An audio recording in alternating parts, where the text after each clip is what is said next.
নমস্কার, দেখছেন কলকাতা টিভি। আপনাদের সঙ্গে রয়েছে আমি অভিক। শুরু করছি সংবাদ সারাদিন। যে খবরে এই মুহূর্তে নজর রাখবো, শনিবার রাজাবাজার সায়েন্স কলেজের এক ছাত্রীর হস্টেলে ঢুকে পড়ে এক যুবক। জিনিসপত্র পড়ে যাওয়ায় ঘুম ভাঙে ছাত্রীর সঙ্গে হাতাহাতি হয় যুবকের। এই ঘটনা ঘটে রাজাবাজারে সায়েন্স কলেজে এক ছাত্রীর হস্টেলে ঢুকে পড়ে এক যুবক। শুভঙ্কর মণ্ডল আমাদের সঙ্গে সরাসরি রয়েছেন প্রতিনিধি। শুভঙ্কর, একটি হস্টেলে, ছাত্রীদের হস্টেলে কিভাবে একজন যুবক ঢুকে পড়লো? নিরাপত্তায় কি কোনো গাফিলতি ছিল? কি ঘটনা ঘটেছিল?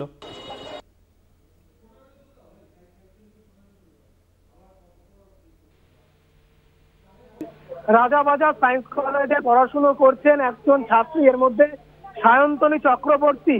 গতকাল মধ্যরাতেরও পর, অর্থাৎ রাত 3টে বা ভোর 3টের সময় হঠাৎই এই যে হস্টেল আমি রয়েছে, আমি একটু দেখাতে বলবো আমার ক্যামেরা পার্সন আনন্দ চক্রবর্তীকে। এই যে হস্টেল ক্যালকাটা ইউনিভার্সিটি আন্ডারে পিজি দোতলার ঘরে থাকে, সেই ছাত্রীর ঘরে হঠাৎ করেই একজন যুবক রাত ভোর 3টে নাগাদ ঢুকে যায় বলে অভিযোগ, এবং তার লাগেজে সেই সময় হাতরাত ছিল। ওই যুবক ছাত্রীর ঘুম ভেঙে যায় এবং ঘুম ভেঙে যাওয়ার পর আমি একটু দেখাবো। এই যে ব্যালকনি, এই ব্যালকনি থেকে যুবক নেমে পালিয়ে যায়, এবং তারপর ওই ছাত্রী এতটাই আতঙ্কিত হয়ে পড়ে যে ওই ছাত্রী সঙ্গে সঙ্গে হোস্টেলের যিনি সুপার রয়েছে তাকে বিষয়টি জানান, এবং সঙ্গে সঙ্গে বলা হয় যে আপাতত শুয়ে পড়তে, পরে বিষয়টি দেখা হবে।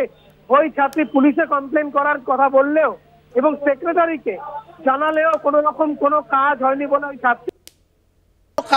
বলে ওই ছাত্রীর অভিযোগ।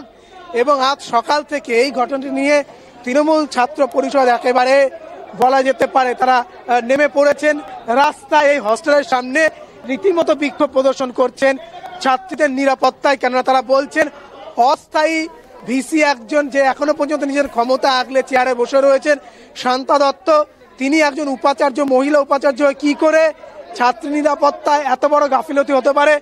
সিকিউরিটি যারা রয়েছেন ভেতরে, আমরা কথা বলেছিলাম, তারা বিভিন্ন ধরনের অজুহাত দিচ্ছেন। তারা বলছেন পেছনের গিয়ে দরজা খোলা থাকলে তাদের কিছু করার নেই, ভেতরে সিসিটিভি আছে অথচ সেগুলো চলছে কিনা তারা জানে না, ভেতরের লোকজন যাতায়াত করছে, আসছে যাচ্ছে, ছেলেরা অনেক সময় আসেন, অনেক পুরুষ, তারা কোনো খবর রাখেন না। এই যাবতীয় কথা কিন্তু তারা বলছেন, এবং এটা নিয়ে মূলত কিন্তু ক্ষিপ্ত তৃণমূল ছাত্র পরিষদ। তাদের তরফ থেকে এখানে ব্যাপকভাবে বিক্ষোভ প্রদর্শন শুরু হয়েছে। আমরা দেখতে পাচ্ছি হস্টেলের ভেতরের যারা রয়েছেন তারা কিন্তু এইখানে এই মুহূর্তে রয়েছেন। সায়ন্তনী বেরিয়ে আসছে, আমরা দেখতে পাচ্ছি এই মুহূর্তে। কথা বলার চেষ্টা করবো।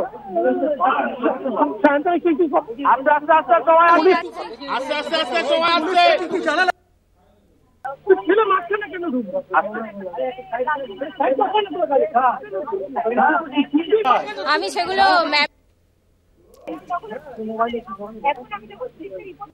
এখন আমি যখন পুলিশকে রিপোর্ট করছি, ম্যাডাম ডেলিভারেটলি মিথ্যা কথা বলছেন এবং গার্ডরা তাদেরকে সাপোর্ট করছেন, এবং আমাকে বেরোতে দেওয়া হচ্ছিল না। এখন আমাকে বলছে আগে অ্যাপ্লিকেশন লেখো এখানে, তারপরে বেরোবো পুলিশ বলছে। এবং কালকে 3টের সময় আমি ঘুমাচ্ছিলাম, আমার রুমের মধ্যে একটা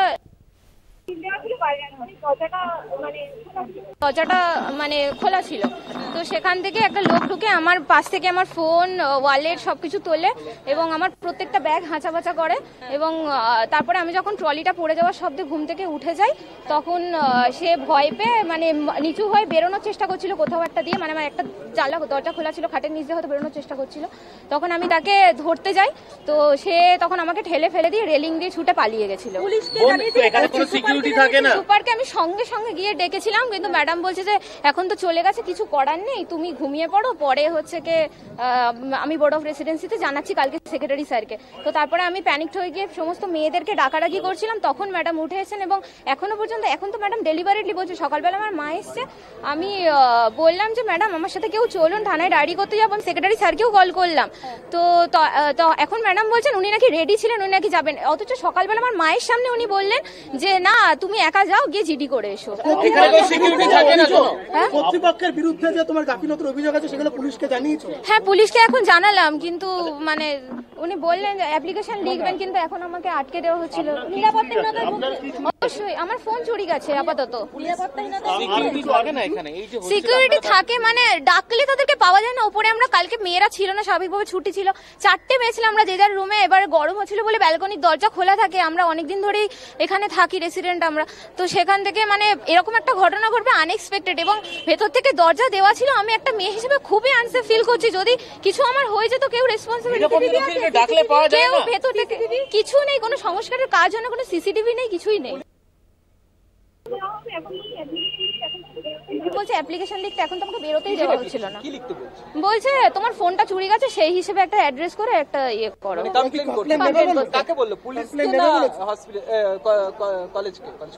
আমি কলেজ কর্তৃপক্ষকে সকালে জানিয়েছিলাম, কোনো স্টেপ নেওয়া হয়নি, তার জন্য আমি এখন মানে পুলিশকে এসছি, আমি ডিরেক্টকে বললাম। কলেজ কর্তৃপক্ষ কি তোমাদের পুলিশকে কোনো অভিযোগ না, কলেজ কর্তৃপক্ষ আমাকে তো ফোনই আসেনি, কোনো কেউই কিছু বলেনি, সেক্রেটারি স্যারও তো কিছু বললেন না।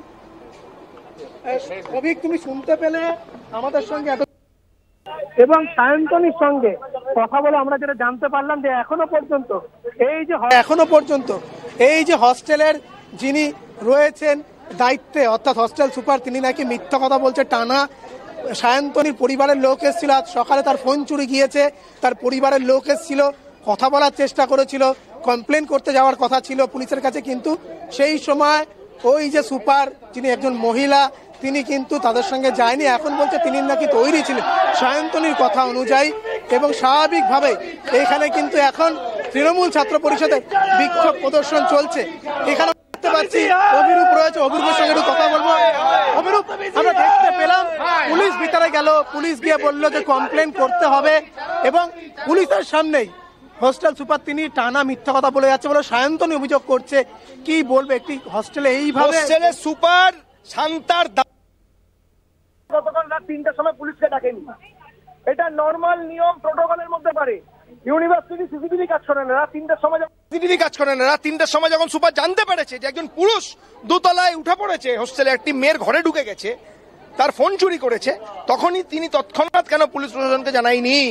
কেন তিনি আইনি ব্যবস্থা তার ব্যর্থতা ঢাকার জন্য দালালগুলো কাজ করে চলেছে? এবং থানাকে আমরা এখন এসে দেখেছি, থানার সামনেও কন্টিনিউয়াস মিথ্যা কথা বলে যাচ্ছে, আমরা থানায় গিয়ে এখন এফআইআর করবো, করে আগামীকাল থেকে লাগাতার ঘেরাও করবো। কোর্টে এমনি কেস হেরে গেছে।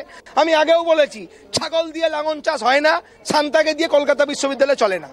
একেবারে শুনতে পেলে অভিক, তৃণমূল ছাত্র পরিষদ সায়ন্তনীকে নিয়ে তারা থানায় যাচ্ছে, এবং থানায় গিয়ে তারা কমপ্লেন লঞ্চ করবেন। তারা পুলিশ যেভাবে এসেছিল, ভেতরে এসে যাবতীয় তথ্য নিয়ে গিয়েছে, সায়ন্তনীর ফোন চুরি গিয়েছে, এবং এইভাবে স্বাভাবিকভাবে এই একেবারেই শুভঙ্কর, তুমি নজর রাখো সেদিকে, অর্থাৎ বোঝাই যাচ্ছে আপাতত। ধন্যবাদ শুভঙ্কর মণ্ডল, আমাদের সঙ্গে সরাসরি ছিলেন প্রতিনিধি। এবং এই যে ছাত্রী, সেই ছাত্রী কিন্তু স্পষ্টতই যে অভিযোগ করছে, রাজারবাজার সায়েন্স কলেজের ওই ছাত্রী হস্টেলে যেভাবে এক অজ্ঞাত পরিচয় যুবক সে ভেতরে ঢুকে পড়ল মধ্যরাতে, এবং সেখানে কোথাও কোনো রকমের নিরাপত্তা ব্যবস্থা ছিল না, এমনটাই কিন্তু জানাচ্ছে ওই ছাত্রী। এবং সেক্ষেত্রে হস্টেল কর্তৃপক্ষ তাদেরকে এই বিষয়ে জানালেও তারা কোনো রকম সহযোগিতা করেনি, এমনটাই অভিযোগ ওই ছাত্রীর।